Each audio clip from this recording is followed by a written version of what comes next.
अरविंद जी, मैं पार्टी कार्यालय में थी जिस दिन आप निकले और आपने एक स्पीच दी और उस स्पीच में आपने कहा मेरे पास बहुत वक्त था सोचने के लिए, स्ट्रैटेजाइज करने के लिए कि मैं निकल के क्या करूंगा। आपको लग रहा है जो भी आपने वो 50 दिन स्ट्रैटेजाइज किया वैसे ही चुनाव उतर रहा है? हम अपनी बात रख रहे हैं लोगों के बीच में, जनतंत्र है, लोग तय करेंगे कि हमारी बातें उनको कितनी एक्सेप्टेबल है, बीजेपी की बातें कितनी एक्सेप्टेबल है। तो जो जनता को समझा पाएगा उसको जनता वोट देगी। अरविंद जी, वो 50 दिन जब आप जेल में थे वो कैसे बीते? क्योंकि बाहर तो बहुत सारी बातें चल रही थी। आपने जैसे ही निकलते कहा कि आपको ह्यूमिलिएट करने की कोशिश की, नीचा दिखाने की कोशिश की। उन्होंने अंदर जेल में कई सारी ऐसी चीजें की जिससे मुझे तोड़ने की कोशिश की गई, इमोशनली, साइकोलॉजिकली।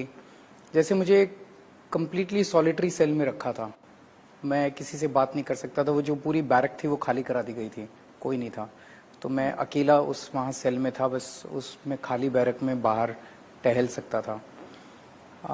मेरे सेल में 2 सीसीटीवी कैमरे थे और वो सीसीटीवी कैमरों की फीड 13 ऑफिसर्स के पास जाती थी और वो 24 घंटे मेरे को मॉनिटर करे, और पीएमओ में जाती थी, उनमें से किसी ने बताया, और वो 24 घंटे मेरे को मॉनिटर करते थे। मैं कब उठता हूँ, कब खाता हूँ, क्या खाता हूँ, कैसे क्या करता हूँ, कितने बजे कितना टॉयलेट में जाता हूँ, क्या। आप ये सोच के देखो, अगर 24 घंटे आपको कोई मॉनिटर कर रहा है, आपकी ज़िंदगी जीना मुश्किल हो जाता है।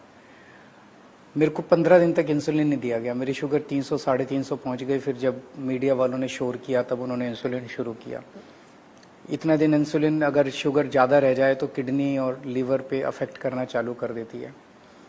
भगवंत मान जब आए, उनसे जेल मैनुअल के अंदर है कि फेस टू फेस मुलाकात की करवाई जा सकती है कमरे के अंदर बैठ के, और अभी तक जितने तिहाड़ जेल में पॉलिटिकल प्रिजनर्स गए सबको इस तरह से फेस टू फेस मुलाकात मेरे को नहीं करवाई गई। मेरी वाइफ आती थी तो सलाखों के इस तरफ वो और इस तरफ मैं, भगवंत मान सलाखों के इस तरफ वो और इस तरफ मैं। एक दिन मेरी वाइफ मिलना चाहती थी, उन्हें मिलने से मना कर दिया गया।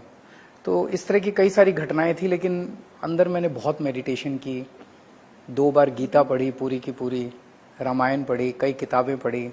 सो ये लोग मुझे तोड़ नहीं पाए। इनका मकसद था कि किसी भी तरह से, मेरे जो सिक्योरिटी गार्ड थे वो बताते थे कि उनको बुला बुला के पूछा जाता था, सीएम साहब डिप्रेशन में तो नहीं थे, सीएम साहब रो तो नहीं रहे थे। सो उनका मकसद था तोड़ने का।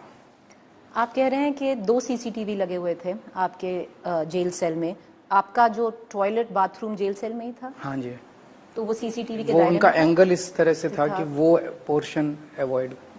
टीवी था? सब कुछ, हाँ, टीवी तो हर सेल आप में। देखते थे? आपको पता था कि बाहर क्या हो रहा है? हाँ जी। कैसे देखते थे और क्या सोचते थे? नहीं, बस क्या, जो घटनाएं घट रही थी वो देख रहे थे टीवी के ऊपर। मुझे बताइए, आप कह रहे हैं कि इंसुलिन आपका रोक दिया गया। अरविंद जी, बाहर तो ईडी ने कोर्ट में कहा कि अरविंद केजरीवाल इतने आम खा रहे हैं जेल के अंदर कि वो जानबूझ के अपना इंसुलिन बढ़ाना चाह रहे हैं। एक चीज बताइए, फ्रूट्स अलाउड थे कोर्ट के, उसमें जो कोर्ट का ऑर्डर था, और जो मेरे को उसमें अगर आपके पास 15 पीसेस आते हैं फ्रूट्स के, उसमें अगर 2 छोटे छोटे पीस अगर आम के हैं तो उसको, और वो भी 30 दिन के अंदर अगर 2 बार या 3 बार आ गए तो वो मुद्दा है क्या? एक बार जब नवरात्रे शुरू हुए तो मेरी वाइफ ने मेरे लिए प्रसाद भेज दिया आलू पूरी का, तो वो मुद्दा है क्या? तो बेसिकली तो वो बदनाम करने के लिए और वो करने के लिए पूरा नाटक रचा गया था। दवा ना देना, आप कह रहे हो कि 15 दिन तक आपका इंसुलिन होल्ड करके दिया और आप मरीज हैं डायबिटीज के।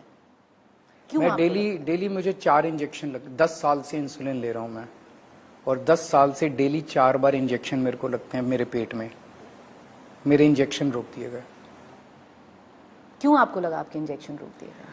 मुझे नहीं पता इनकी क्या मंशा थी, लेकिन इतिहास गवाह है कि कई बार विरोधियों को जेल में डाल के उनके शरीर के साथ, उनके शरीर के अंगों के साथ खिलवाड़ किया जाता है। आपके चेकअप होता था? डॉक्टर वगैरह सब आते थे? उनको कई बार सुबह शाम आते थे। हर बार मैं बोलता था कि मेरा शुगर इतना बढ़ता जा रहा है, आप इंसुलिन, हम मॉनिटर कर रहे हैं, जब जरूरत होगी। तो मैंने कहा 300 हो गया, 350 हो गया शुगर। तो फिर 15 जब बात बढ़ी, आपने जब शोर हुआ बाहर और कोर्ट में हमने एप्लीकेशन डाली, तब इंसुलिन आप देना शुरू